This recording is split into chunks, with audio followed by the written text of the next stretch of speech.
Welcome to another riveting episode of Cryptographics. And today we are talking about how Bitcoin fixes the fiat food system.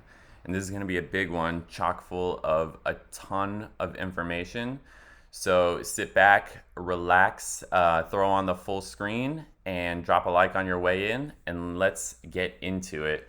So the way we're gonna attack this is start with a more philosophical standpoint. I'm gonna start with a quote from Wendell Berry, and then we'll also talk through some definitions and context that we need, and then we'll talk about each one of these six buckets. And so on the top half, we have how fake money, fiat, creates fake food and high time preference outcomes like basically government and big agriculture and big food getting big by extracting wealth and reallocating it to themselves.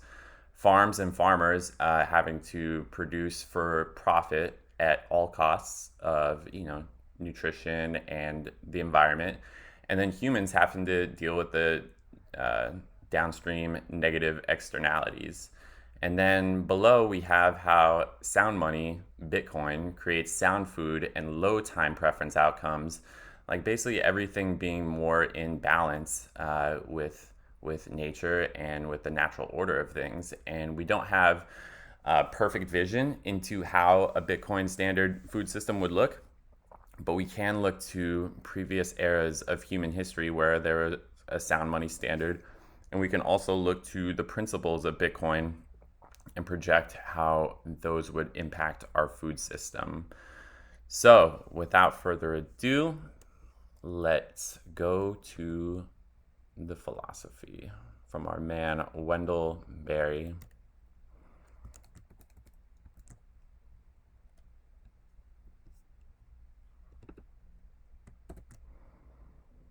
So he says, people are fed by the food industry, which pays no attention to health, and are treated by the health industry, which pays no attention to food. So that's basically what we have going on right now is our food industry does not care about human health or the health of the environment. And we need to talk a little bit about inflation that's been happening. It's been happening for a long time, but especially over the last 50 years. The purchasing power of the dollar has dramatically declined. There's been a ton more currency in circulation, and this is all covered up by pointing us towards the CPI as saying, hey, that's what the real level of inflation is. But basically, our savings are becoming less and less valuable. And then we can kind of get a concept of what the real picture of inflation is. Inflation is a vector, so every single thing is going to have its own direction of inflation that's happening, and so it doesn't make sense for us to try to put it all into a single basket of goods because every person's basket is going to be different. But here, 0 to 2%, you have what the CPI is based on today's calculations. You have things like branded consumables and deflating products that deflate because of technological advances. You have 7 to 12%, which is the cost of living increase in most major cities. That's what the CPI would be if we used the 1980s method. But over the years, the Bureau of Labor Statistics has removed things that actually inflate and that we would actually want to buy, like real estate and education and bonds and things like that. So also in this bucket is the M2 money supply and things like education and medicine, up even higher, 15 to 25%. The U.S. bond yield and things like a luxury property, the M2 in 2020, we've actually printed 40% of all U.S. dollars in the last 12 months, and things like rare art. And then we have the king of inflating assets, and that is Bitcoin, roughly 100% to over 200% per year annually over the time that it's existed. And then so now we need to talk about time preference. This is hugely important to our discussion. And this comes from Saifedean Amos. He wrote the book, The Bitcoin Standard, and this is the first time I ever heard of time preference. He says the definition is, time preference refers to the ratio at which individuals value the present compared to the future. Sound money is a prime factor in determining individual time preference. an enormously important and widely neglected aspect of individual decision making. And Alistair MacLeod says, ignoring time preference is the fundamental error behind monetary planning. And so this is similar to the marshmallow experiment. Would you rather have one marshmallow now or wait and have two marshmallows? And let's talk about what is Fiat food. Well, Safedine says it's refined flours, sugar, industrial oils, high fructose corn syrup, soy protein, low-fat foods, and breakfast cereal. And Urban Dictionary says Fiat food is low-quality processed food-like products consumed by the masses, usually high-carbohydrate, high-fat refined foods mixed with cheap vegetable oils and fillers. Example 1, hey, Jenny, do you want fries with your steak? Jenny says, no thanks. I don't eat Fiat food. Right on.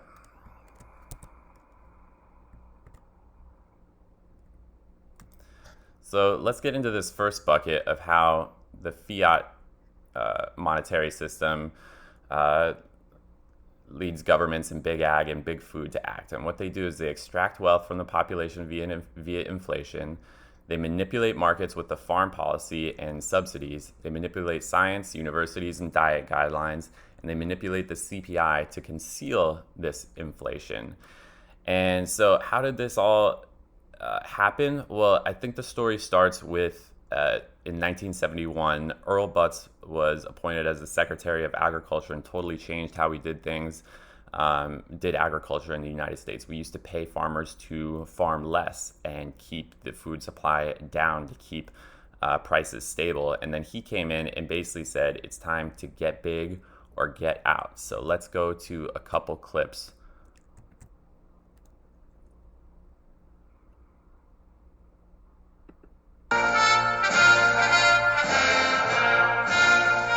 I announced the nomination of the new Secretary of Agriculture on Armistice Day. He's been wondering what became of the truce. I, Earl Lauer Butz. I, Earl Lauer Butz. Do solemnly swear. Do solemnly swear. Before Earl Butz, the goal of federal food policy was careful management of supply and demand. This was about to change. We're going to make this industry pay. And the way you make it economically attractive is to regain respectability for a very simple 6-letter word. It's spelled P-R-O-F-I-T.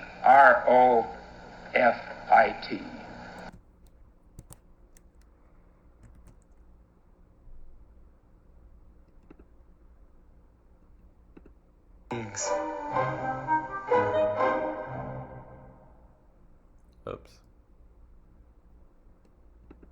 Any of it. We have to walk through rows and of everyone else, and it's led to farms and the type of food. a coincidence. There's a definite link between the policies that Earl Butz promoted, which meant greater farm consolidation, the integration of agriculture, and the type of food production system that we have today.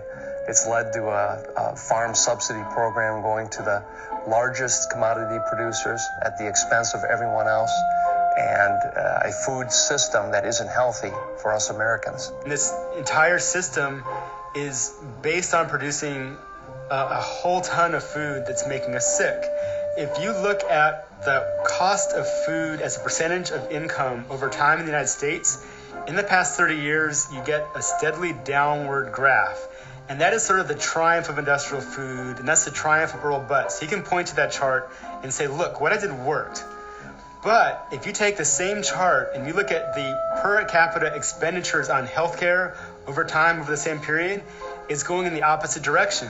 And so what we're doing as a society is we're spending money that we used to spend on good, quality, healthy food, and we're spending it on healthcare, on treating the consequences of this cheap food system that we've created. So Earl Butz's triumph ends up being extremely expensive, costly, damaging, hurtful of human beings.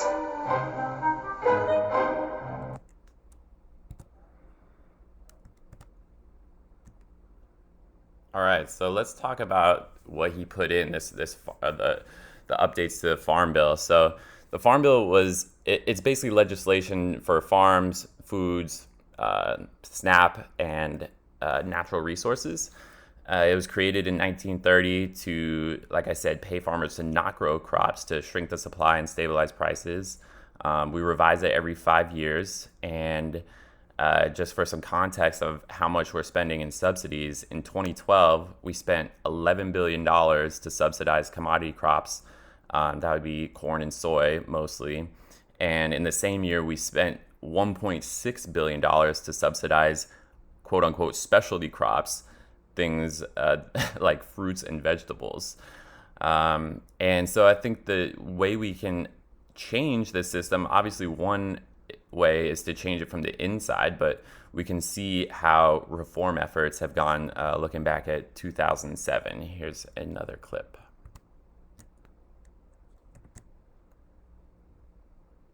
Doing for the last 100 years. The argument's always, well, wait 5 years from now. This is too much too soon. And I've been here for a while. I've been through a couple of Farm Bill debates. Those 5 years never do arrive at your doorstep.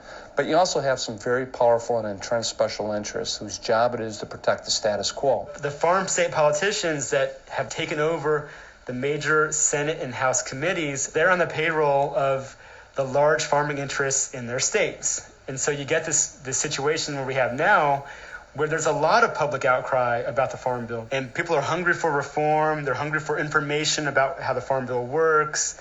But at the same time, these voices are completely marginalized in Washington. When you go up against the very powerful lobby, but also agriculture committees that are the true beneficiaries of these farm subsidies, it's very difficult then to convince enough colleagues that reform can happen today rather than waiting 5 years from now. Madam Speaker, I rise today in opposition to the Kind Amendment and in opposition to any amendment trying to destroy the Farm Bill. I just want people to know what this bill actually does, and it does not do what some people have been saying. I rise in opposition to my good friend from Wisconsin's piece of legislation. It's well-meaning, but I believe it does not address the needs of my district. What do we want for our future? Vast corporate-style ag production or family farmers? Now, the Kind Amendment may be kind to someone, but it's not to American farm families. I thank the gentleman from Minnesota. I can't say enough good things about the wonderful work he's done as chairman of this committee.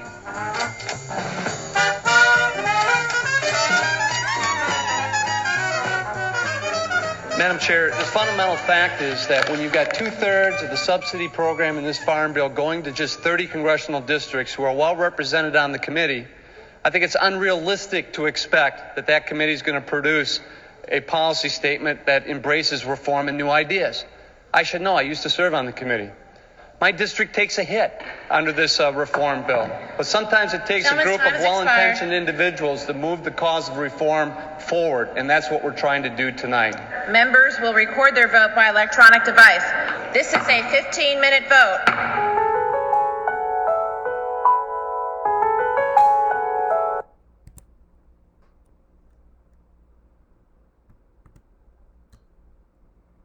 Right on. So let's go back to the infographic, and now we're on subsidies. So these are mainly for corn and soybeans. Corn producers have received over $100 billion in subsidies in the past 20 years. And for that reason, we see corn absolutely everywhere in our food system. So let's go to another great clip for that. Which is denuded of life. And the vast majority of those tilled fields grow one thing.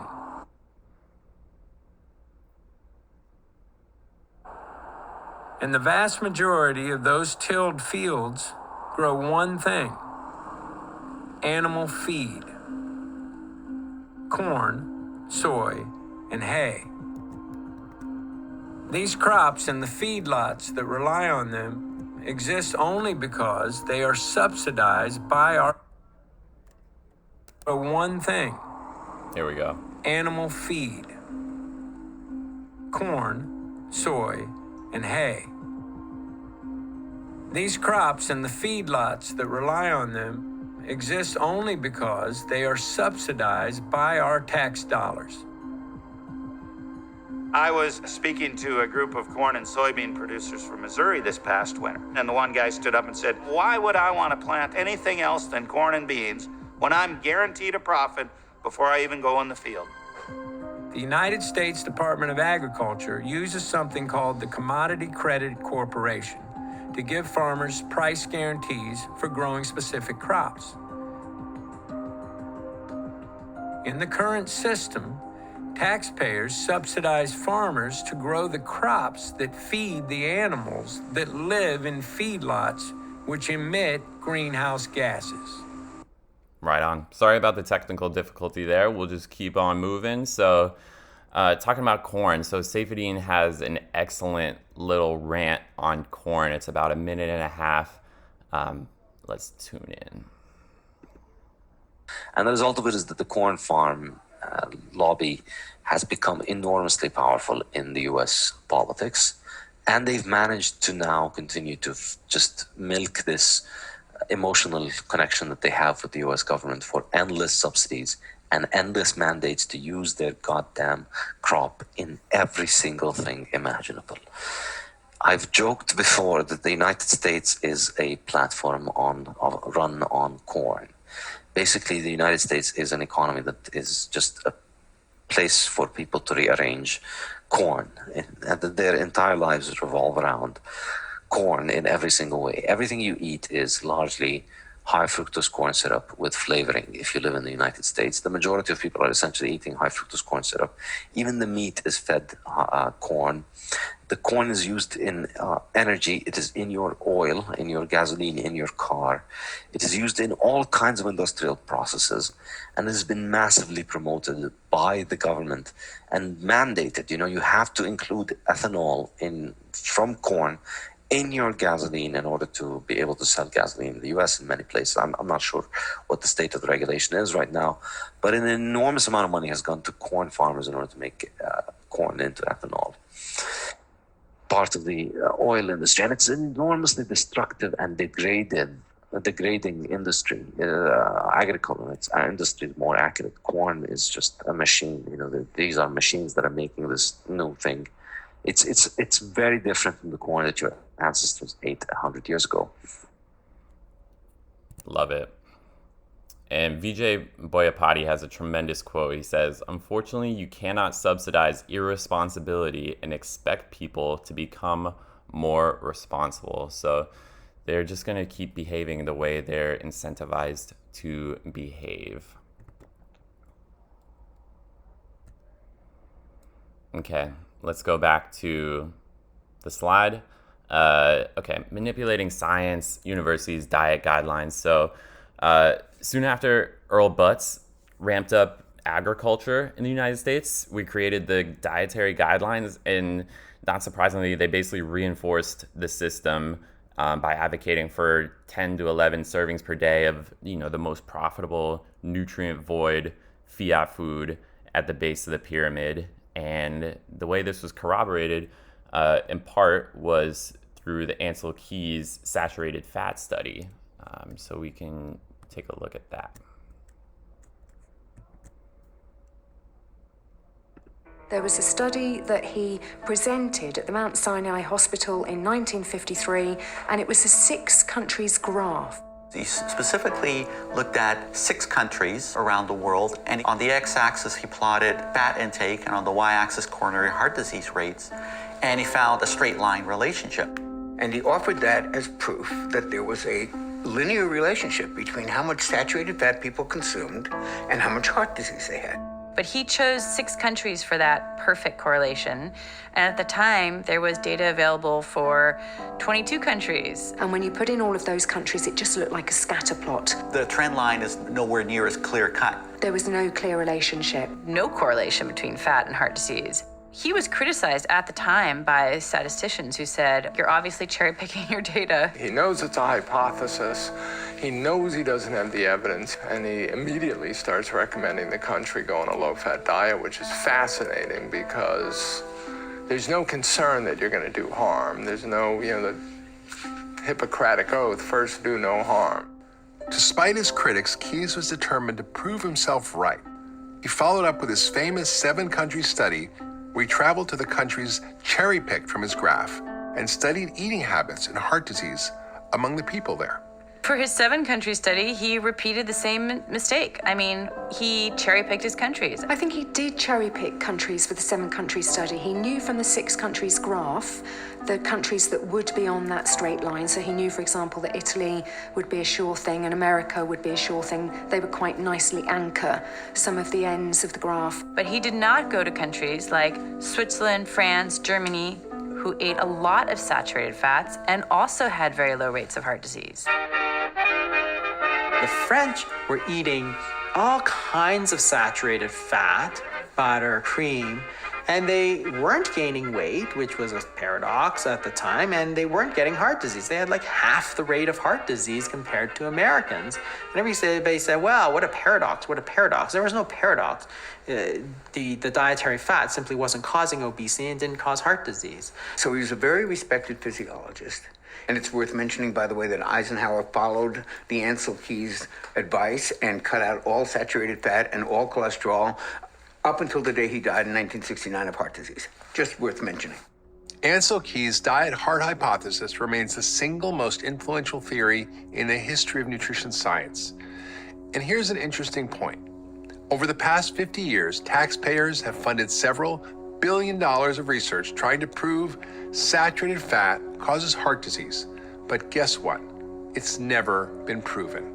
To this day, the diet heart hypothesis remains an hypothesis. There is no evidence against saturated fat. There just isn't. All right. So we can call that Fiat science. And there are also Fiat universities and Fiat studies, as you might imagine. England. There was always this competing theory that it was sugar and not fat that might cause heart disease. And the leading proponent of that was John Yudkin. And he published about that. And I think this is an extraordinary example of how nutrition science did or did not really work in America, because rather than say, oh, this is an interesting competing theory, let's explore that. Maybe they're right, maybe we're wrong.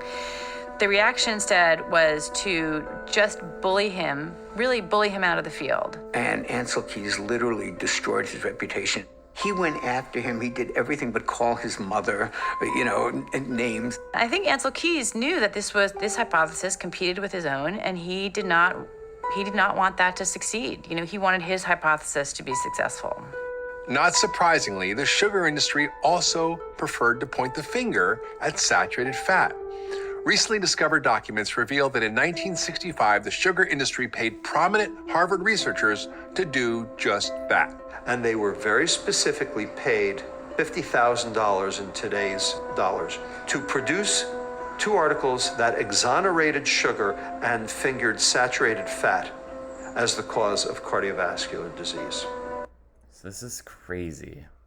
Absolutely mind-blowing. So Saifedean has a couple more mini rants about, Fiat universities and this playing a role in our education system. This is the most important nutritionist in America, the founder of the Harvard Department of Nutrition, Frederick Stair. He used to say Coca-Cola is a healthy in-between meals snack. He used to think that eating large quantities of sugar is not harmful. He used to say prudence and he was the one who promoted the idea of prudence and moderation, which all junk food producers today keep telling you about. Prudence, moderation, everything in moderation, everything in moderation. And that's just patent nonsense, because their idea of moderation is, the quantities that people end up eating are massively incongruent with people living a healthy, strong, thriving life.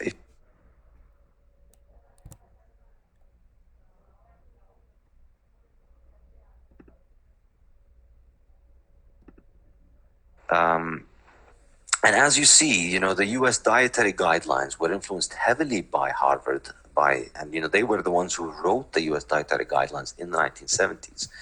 And as you see, this is really when obesity started to really take off in the U.S. This is when things started to really get much worse. And we're now at a point in the U.S. where 80% of the population is overweight, obese, or extremely obese. And I think this is arguably understating the problem, because the definitions that they use for obesity are not exactly very generous, or they are generous in the sense that what's defined as normal is constantly expanding, because to assuage people's feelings and make them feel better about themselves. I think this is probably an understatement of the number, and it's no coincidence that this spike started to happen after 1980. Right on. Thank you, Saifedean. All right, we're going to start picking up the pace, but last we need to get to how governments manipulate the CPI to conceal inflation. And they do this through a number of tactics, but one of them is through basically taking into account that a lesser quality option for the same item becomes available, and so therefore there is no inflation. Let's check it out.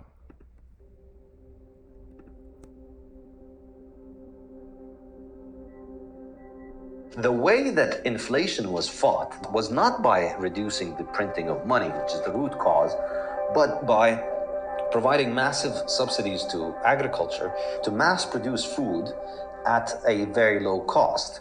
There's a guy called Earl Butz, and he was put in charge of the agricultural program in the US, and he was given the express mission of making more food and making food cheaper.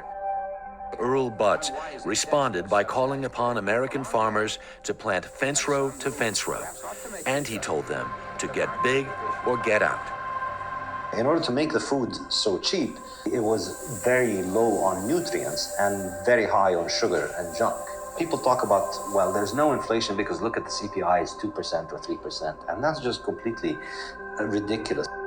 There was a time in the US where you could buy a ribeye steak for $1, and then you could buy a burger for $1, but now you can barely buy a soy burger patty for $1. So if you look at it, well, look, there's no inflation.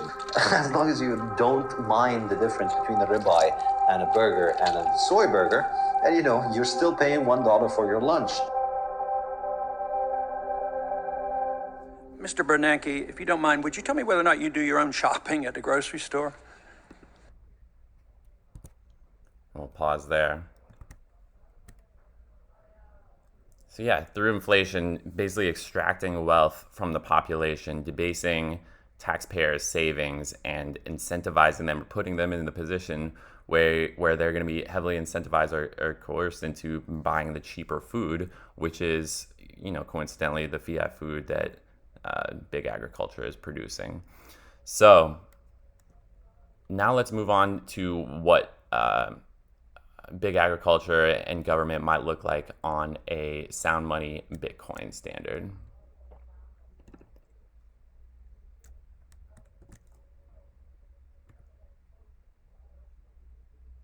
Oh, first, let me harp a little bit more on CPI manipulation. So we talked about how they removed certain metrics from the CPI. A steak, $4 steak in 1970 now costs $30.99.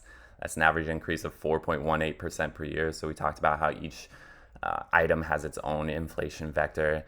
And then Alan Greenspan, former chair of the Fed, says, in absence of the gold standard, there is no way to protect savings from confiscation through inflation. There is no safe store of value until now with Bitcoin. And Saifedean says, it's not a coincidence that Bitcoiners like meat. It's because meat is proof of work. That's what muscle is. Love it. Okay. Bitcoin and low time preference outcomes. So the first order effects would be, obviously, the government cannot steal via inflating the monetary supply. So the population would have increasing financial stability and can afford quality food and direct their thinking towards longer term projects like their own health.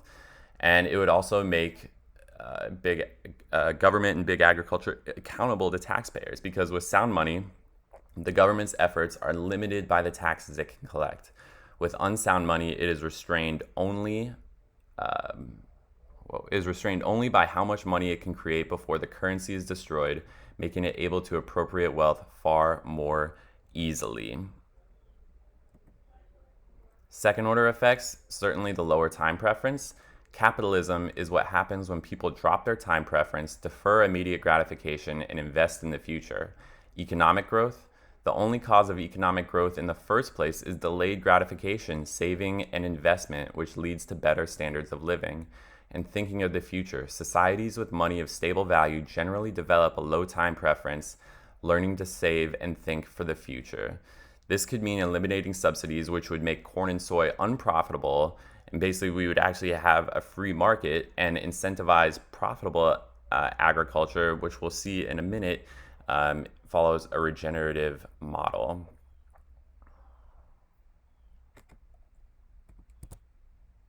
So let's go to Robert Breedlove, because no Bitcoin video would ever be complete without a clip from Robert Breedlove. And here he's talking a little bit more of like the moral implications of inflation and how they impact our food system. In this way, inflation is an infectious disease to society's moral fabric. Inflation-resistant money, then, is an antidote to an afflicted social morality. In this critically important sense, Bitcoin, the only money with a 0% terminal inflation rate, is the cure for many of the moral cancers riddling our world. One more, Robert. Perfect information is a prerequisite to the economic concept of perfect competition, an ideal yet unattainable market condition where competitiveness is entirely unhampered by unnecessary regulations and wealth generation is maximized. A great promise of Bitcoin is to pull global markets closer toward this state of perfection by separating money and state. Love it. Could not say it any better myself. All right, so let's go back. Let's go back for some more insight onto what farming might be like on a hard money standard.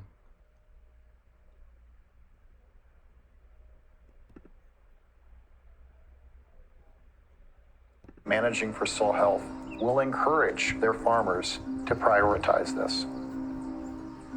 Once a farmer starts to manage for soil health and see those economic benefits, they won't turn back. By switching to regenerative agriculture, American farmers could increase their profits by over $100 billion annually and virtually eliminate their subsidies. You know, we have a motto on our operation. We want to sign the back of the check and not the front. It's a pretty good motto. It leaves a lot more in your pocket. The federal farm program we have today is the most detrimental thing there is to regenerative agriculture. All right, so talking more about agriculture, we are now in the farms segment here. So let's talk about destroying soil. So since agriculture ramped up in the 1970s, we've lost over 1/3 of our topsoil. And so we'll go to Safedine for a little bit more on how high time preference causes farmers to deplete soil.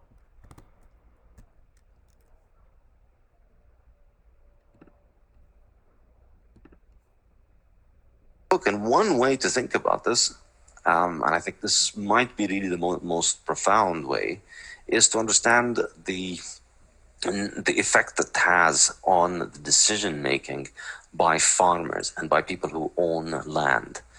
If you are inclined to think of the short term, if you need to make short-term gains because it's very hard for you to find a store of value that will hold on to value in the short term or medium term, then you're more likely to think about ways that would prioritize profit in the short run at the expense of the long run. And so the higher your time preference, the more you discount the future. The less you care about the quality of the soil in the future, the less you value it. Okay, that's how we can think about it. On the other hand, the harder the money, the lower your time preference, the more you are able to think of the future, the more you're able to prioritize the future, the more you are likely to think and prioritize the importance of the quality of the soil in the long run. Beautiful. So he goes on to describe a little bit more about how plowing, turns over soil. Initially, it stimulates the decomposition of organic matter and stimulates crop growth, but eventually it destroys the soil's organic matter, as well as its water and nutrient retention. So this also encourages farmers to use synthetic fertilizers and pesticides. So let's go see how that plays out.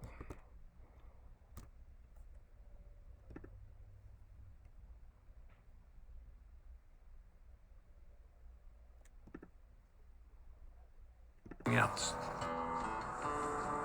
All of our soils that are under chemical conventional agriculture are almost completely devoid of microorganisms.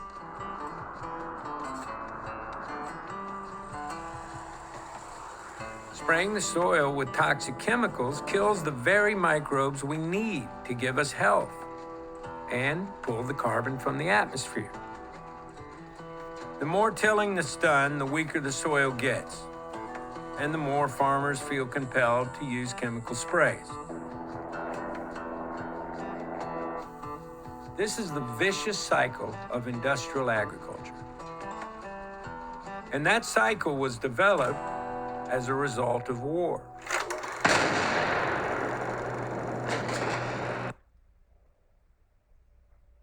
We'll skip that. But he goes on to explain how pesticides initially were poisons used in the Holocaust and World War II. And when the war ended, the poisons were basically rebranded as pesticides and used on our food. We know, for example, that glyphosate, which is also known as Roundup, has an effect on the gut microbiome that may lead to disturbances that can create disease, including cancer. A big reason these chemicals make us sick is because just as toxic chemicals kill the microbes in the soil, they also kill the microbes in our bodies. Crazy to think about when, I've heard that we're 99% bacteria when it comes down to, human cells versus bacteria. We also use nitrogen fertilizers, ammonia, to get good crops without taking care of our land. Another point is that we also decoupled, planting crops and animals together in the name of efficiency, and that also prevents regeneration and carbon sequestration. So now let's talk a little bit more about climate change. Something much larger.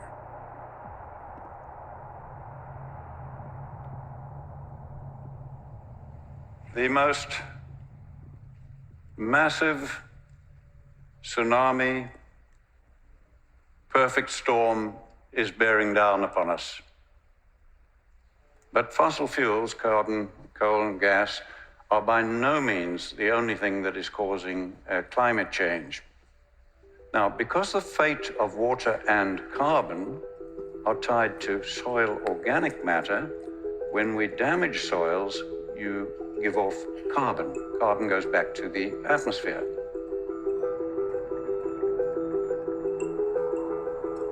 Healthy soils absorb water and carbon dioxide.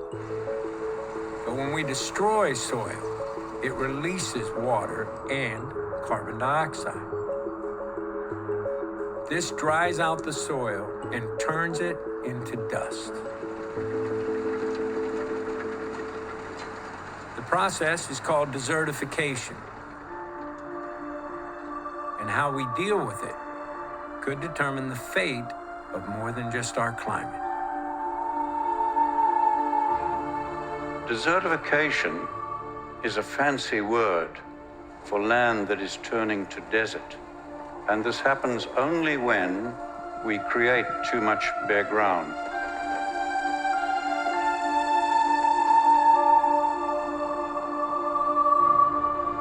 Soil and the plant and the climate are connected.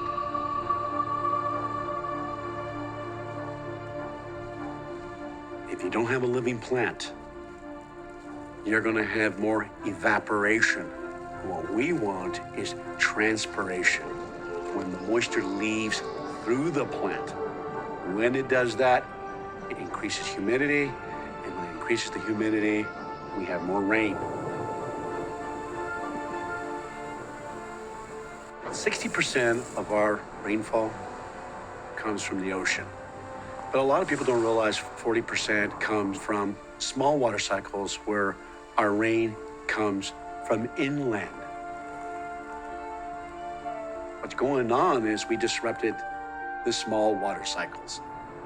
That's when you have too much sensible heat coming off bare soil. You're having these huge vortexes of hot air going out. Instead of attracting the rain, it's pushing the rain clouds away. Take 1 square meter of soil and make it bare, and I promise you, you will find it much colder at dawn and much hotter at midday than that same piece of ground if it's just covered with plant litter. You have changed the microclimate. Now, by the time you are doing that on more than half the world's land,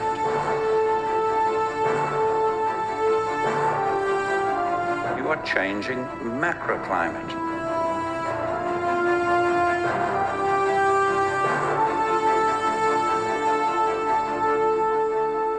Desertification of our soils is a pressing threat to our climate and our species. But I have for you a very simple message. About 2/3 of the world is desertifying. Crazy to think about. So that's what's going on our farms, and that's what the outcomes are. And another outcome is, of course, sick animals. Sick animals and nutrient void plants and animals. The animals are fed corn and soy and toxic seed oils and kept in cages, and it's all in the name of, maximizing profitability. And now getting on to humans, we are what we eat, and this is what we are eating. Animals especially store these toxins in their body, and then we eat them and store them in our body. And pesticides and glyphosate that's going on plants are going into our bodies, and we can find them in our fat tissues.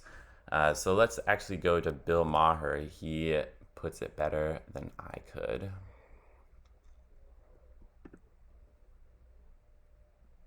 That. Well, here's another hot take that may not be as popular. America's factory farming is just as despicable as a wet market and just as problematic for our health. Factory farms have a lot more lobbyists, but ecological time bombs tick the same. Americans should not get too high and mighty about wet markets while we are doing this. Most, if not all, infectious diseases are zoonotic, meaning they start in animals and jump to humans.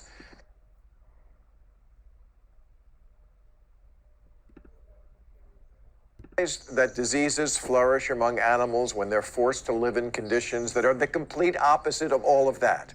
They're on top of each other, they can't move, they're stressed out. I've seen airports treat luggage better than we treat animals. Egg-laying hens are starved and given no water for weeks to shock their bodies into molting. Beaks of chickens are removed. I could go on. Have you ever driven by a high-density feedlot? Yeesh. To get relief from the stench, you have to stick your nose in an egg salad sandwich. If you think the market in Wuhan is gross, you should visit one of our giant poultry processing factories. But of course you can't, because we have ag-gag laws that make it a crime to report the crime. And it is a crime of animal abuse that goes on in our food industry. You're worried that the mailman has coronavirus? 80% of pigs have pneumonia when they're slaughtered. Because we make them live in conditions that would make a zombie vomit. And then, so they don't die before we kill them, pump them full of antibiotics that in turn get passed on to humans. That in turn leads to antibiotic-resistant diseases. That in turn leads to us dying from ever-evolving contagions. It's 6 degrees of tainted bacon. One last capper.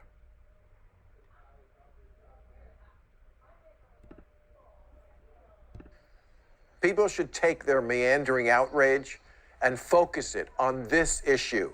You keep animals in cages, be they tigers or turkeys, and look who winds up being the prisoner. That would be us. And so, we're producing nutrient-void corn and soy and toxic vegetable oils and also sick animals. It's no wonder that, we're overfed and undernourished as a species.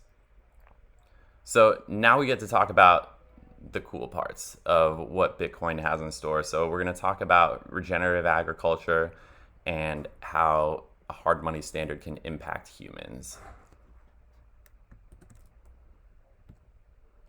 So, regenerative agriculture outcomes, and this could be incentivized if we remove subsidies. Obviously, farmers are going to need to be profitable, and one way to do that is through regenerative agriculture. So we'll look here at this first slide, and it says increasing the amount of carbon stored in soil by 0.4% annually can offset a third of the global emissions of fossil fuel derived carbon into the atmosphere.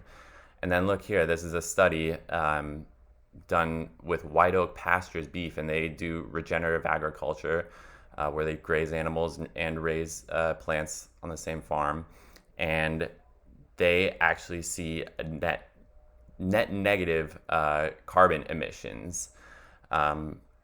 And so we can see here that obviously like conventional beef, conventional meats, these are terrible for the environment, but also raising plants is also harmful to the environment, and that doesn't even talk about the transportation cost. Over here you can see that the leading greenhouse gas emissions by sector, agriculture is about here, a little less than 10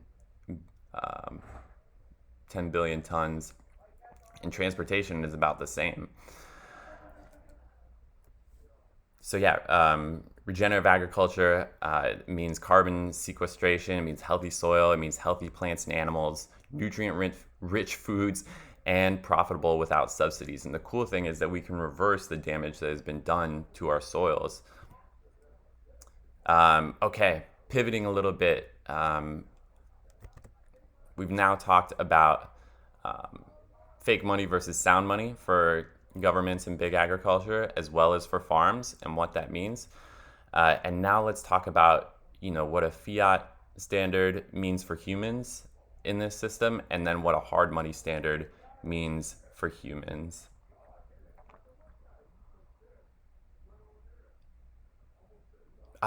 Shoot. I have one more thing on regenerative agriculture. I knew it. All right, let's back up just a little bit. Back to regenerative agriculture for farms and what that means. A handful of healthy soil. There are more organisms than the number of people who've ever lived on planet Earth. I believe in miracles. Where you from? You sexy thing, you. And those organisms are processing organic matter that's in the soil and putting the nutrients into a form that the plant needs. Comparing the soil microbial diversity to the microbial diversity that we're now seeing inside the human organism. You have more bacterial cells in your body than you have human cells. Yeah, we're about 1% human and 99% microbes. It's the truth. The food that we eat, we actually chew and break that food material down into little bits that get eaten by the bacteria in our gut. When you eat kale, let's say, when you're eating kale, your body doesn't consume kale. The bacteria consume the kale. Awesome. So there's a little picture of what, regenerative agriculture could mean.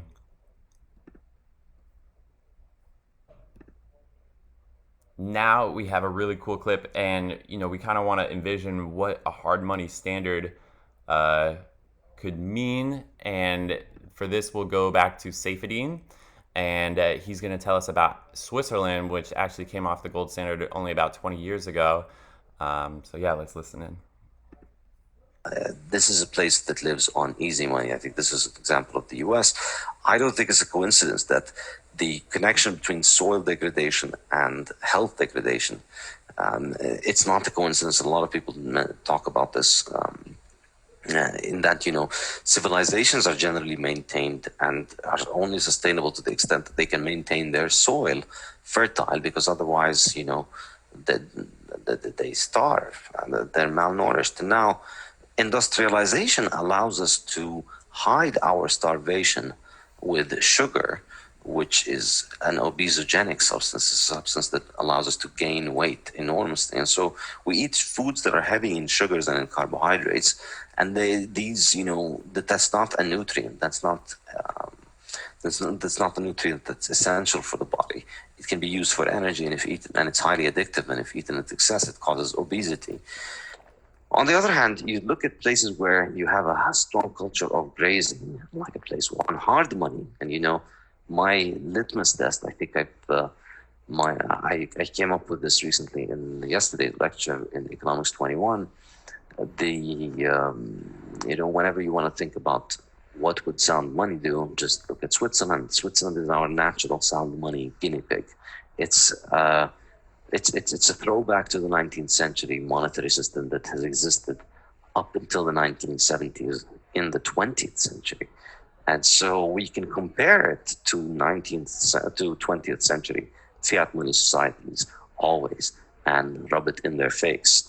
Because, it's no coincidence that Switzerland is such a magnificent place in many different ways, and that place also has hard money. And it's not a coincidence that I intend to let go of, and I will keep rubbing it in furthering the point. Because look at a place like Switzerland, there's a very large number of grazing cattle everywhere, and that leads to very green land. The majority of the landscape is green. The land is not used extensively for farming, although that is changing now. Incidentally, you fly around Switzerland right now and you see a little bit more and more of these kinds of lands, because they've had 30, 40 years of moving away from the gold standard. But still, they're far ahead, or they're far behind the US in the move away from sound money. And so as a result, you see Switzerland actually has the slimmest people in Europe. They have the lowest body mass index of Europe, and that's significantly fitter than the United States. And I don't think that's crazy. Lowest BMI in Europe, and the most recent to come off the gold standard. So thank you for bearing with me. I'm sorry for the pivot there. So that concludes our look at what sound money can do for farms. So now time to look at a comparison between where we are currently with the fiat system and what that has led to with humans in the USA, particularly in the last 50 years. Basically, we've had our savings debased, creating financial insecurity. Our top food priority is convenience. We're physically and mentally sick, and we're spiritually weak. And the promise of a sound money food system and low time preference outcomes would be our savings are preserved, which provides financial stability. Our top food priority would be quality, and we are healthy and hopeful. So this all comes back to inflation, and that is the fatal flaw of fiat currencies and having the currency being in the control of a small group of people, the board of governors of our Federal Reserve.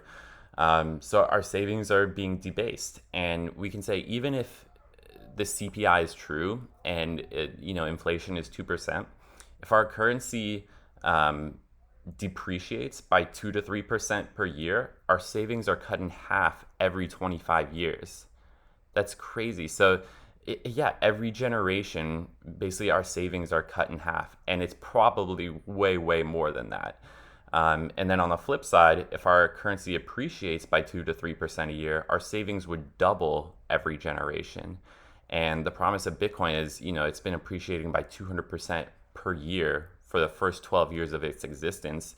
It's not going to keep that up, but it may for the next few 3 to 5 years, and then, be 100% and then 50 and then 20% appreciation. And the point is that it's appreciating. So, let's pop over to my slides. First, we're going to talk about the fiat standard outcomes for humans. Like I said, savings debased, creating financial insecurity. So here's the purchasing power of the dollar. And here's another really interesting stat is the working hours it takes for someone to buy a share of the S&P 500. So starting in 1970, it's nearly tripled. We have to work 3 times as long to buy a share of the S&P 500. So we're basically working more and getting less in return. And a couple other graphs. These are all from WTF happened in 1971. You can see our productivity continued to increase linearly, but our compensation basically flatlined. This is when we came off the gold standard, 1971. This is also when Earl Butz ramped up industrial agriculture. Here, super interesting chart. This is a survey of what is essential or very important to you. And here we have being very well off financially. In 1971, has skyrocketed from roughly 35% to over 80%. It's now the most important thing, and arguably it's because it's the thing that we don't have. But we are dealing with financial insecurity, so we want financial security. And in summary, humans are working more and being paid less for the productivity, which leaves less time for money. Oh my gosh. Being paid less for their productivity, which leaves less time and money for quality food. Whew, made it. Okay, more fiat standard outcomes. Crazy stat here from Jeff Nobbs, the healthy life expectancy trend by country. So this is how long are humans living before getting a disease. And you can see the United States is already well behind other leading countries, but we are also declining. We're one of only 3 countries and the only one in the developed world with a declining healthy life expectancy. Look at us coming in right here. What are we doing wrong? Perhaps it's the food that we're eating. We can also check out, the rates of, our healthcare expenditures versus population. So population is increasing linearly, and our health expenditures are exponentially going on a tear. And we can look at, one specific point in 1980, corn and soy got particularly cheaper. And so we can look at a few graphs of what we are eating or what's happening since then. So this is from Justin Mayers on Twitter. I'll link him in the description. So the rise in obesity coincides with the beginning of the US dietary guidelines. So roughly 47% overweight and obese to now nearly 75%. Jeff Nobbs has a tremendous post called What's Driving Chronic Disease? And what's super interesting, okay, yes, we can see chronic disease is increasing from, our point 30% in the 70s to 60% now, more than double. But what's interesting is that, okay, Americans are smoking less, tobacco use is dramatically falling. Okay, cancer prevalence is static. Americans are exercising more, up 10%. Alcohol consumption is roughly flat, maybe a slight increase.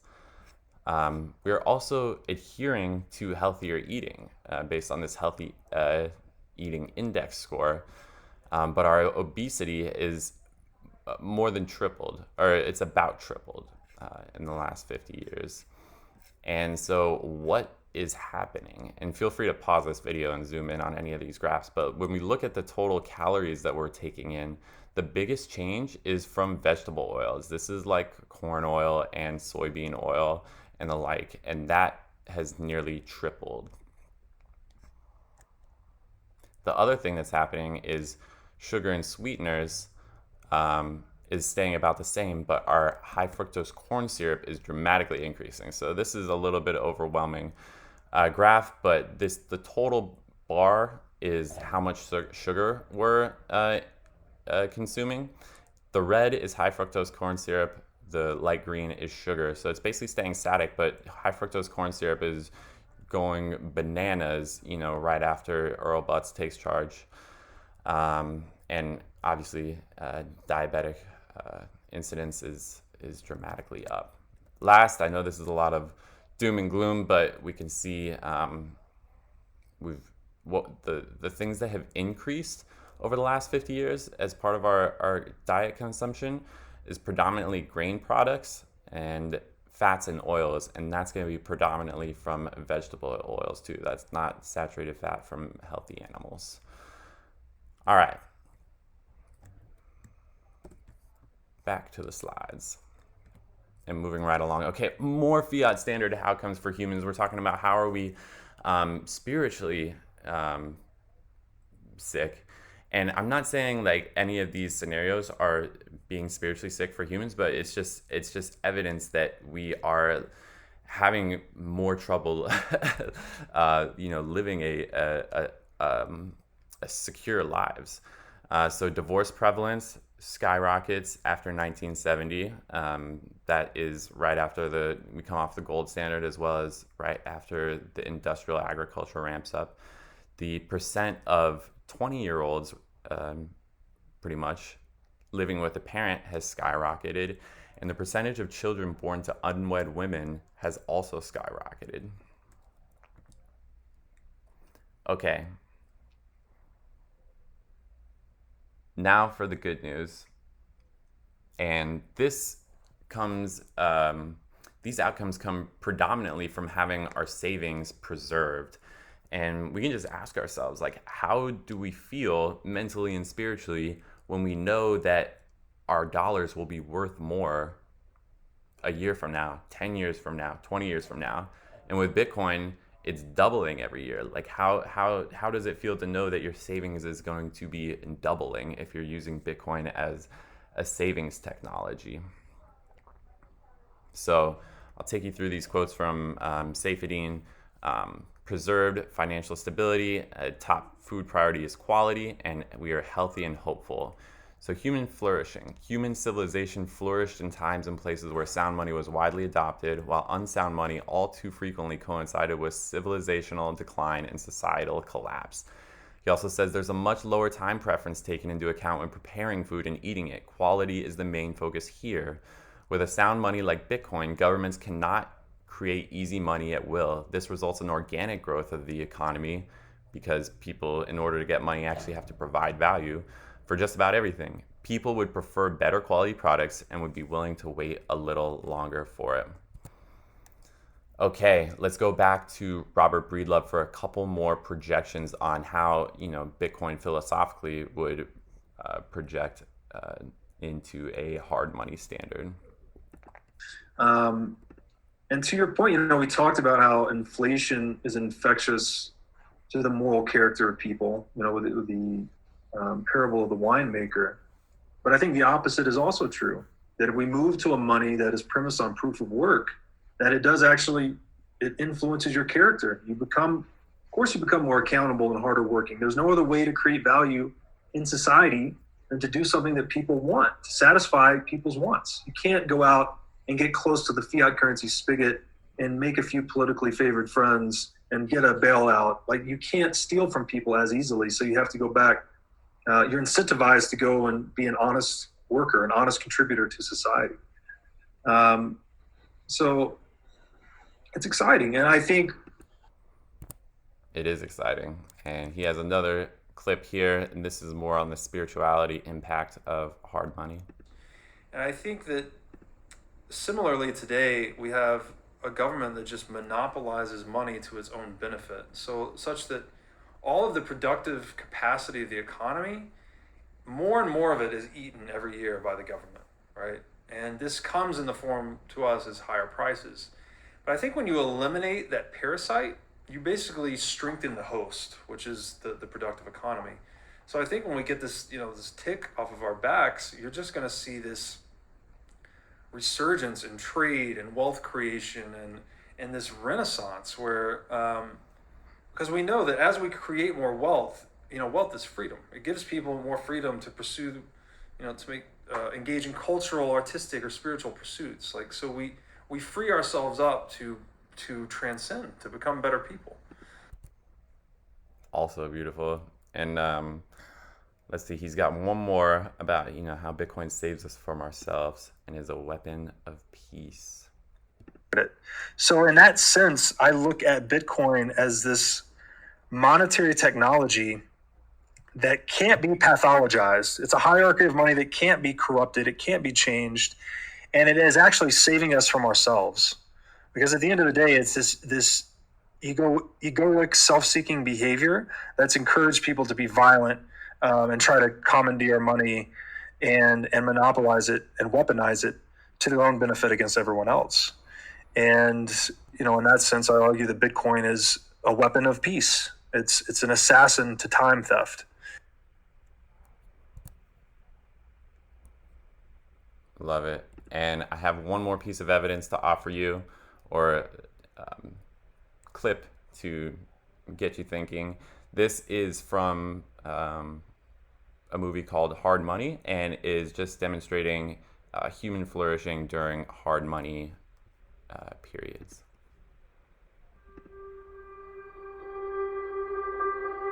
Hey, I know that quote. When people have a low time preference, they're able to engage in long-term projects. When people have a high time preference, they can only think in terms of immediate gratification. And I think if you look at culture and art over the different periods, I think it's really hard to dismiss this. People like Michelangelo and Leonardo da Vinci and the masterpieces that they used to create when gold was money, you don't see things like that today. When you think about who are the major artists of the world today, but a bunch of idiots drawing a bunch of nonsense on a bunch of mattress that requires the level of skill that a 5-year-old could do. The entire freaking masterpiece takes 15 minutes to finish and then gets sold for $50 million. And then you look at Renaissance art, and every single one of those pictures took years of skill and mastery for the artist to be able to arrive at that. I don't think it's a coincidence that eras of unsound money produce this kind of degenerate art.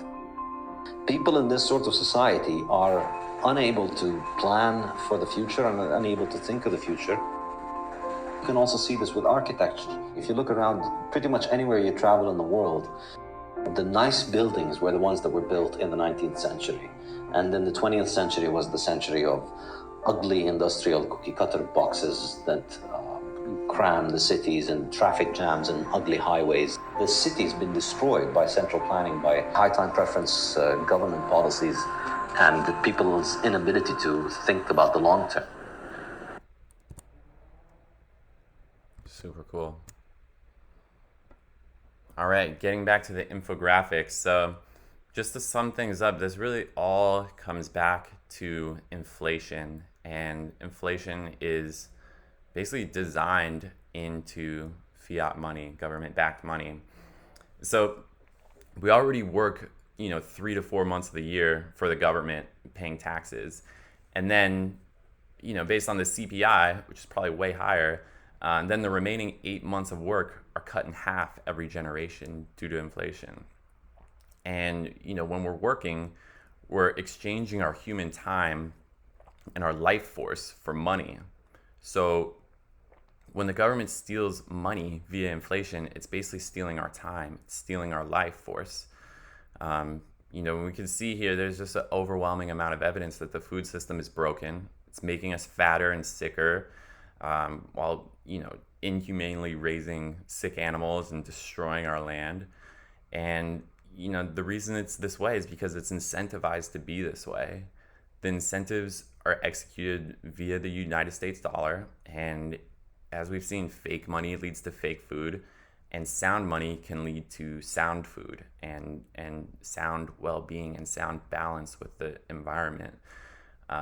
We've seen what reform efforts have gone like. They get turned down 3-1. So the solution can't come from within the existing system. In order to fix it, we have to, change the incentives, and we have to have the power to change those incentives, which we don't because we don't control the money printer. But with Bitcoin, no person or group of people have power over Bitcoin. And so paradoxically, that gives the power to everybody. Obviously, we're not going to just switch to a Bitcoin standard tomorrow and the food system will just be perfect. It's far more complex and nuanced in that. But the point is that you now have a choice between two money systems. And we all have this choice. And I love the way Ross Stevens puts it. He is the president of NIDIG, which helps institutions adopt Bitcoin. And he says, perhaps just in time, each US citizen now has a choice. You can stay on the fiat standard, in which some people get to produce unlimited new units of money for free, just not you. Or opt into the Bitcoin standard, in which no one gets to do that, including you. With the option now of a monetary system governed by rules instead of rulers, on behalf of my family, behalf of myself, my family, and the firms I'm responsible for leading, I've made my choice. And my question to all of us is, what is our choice going to be? Thank you.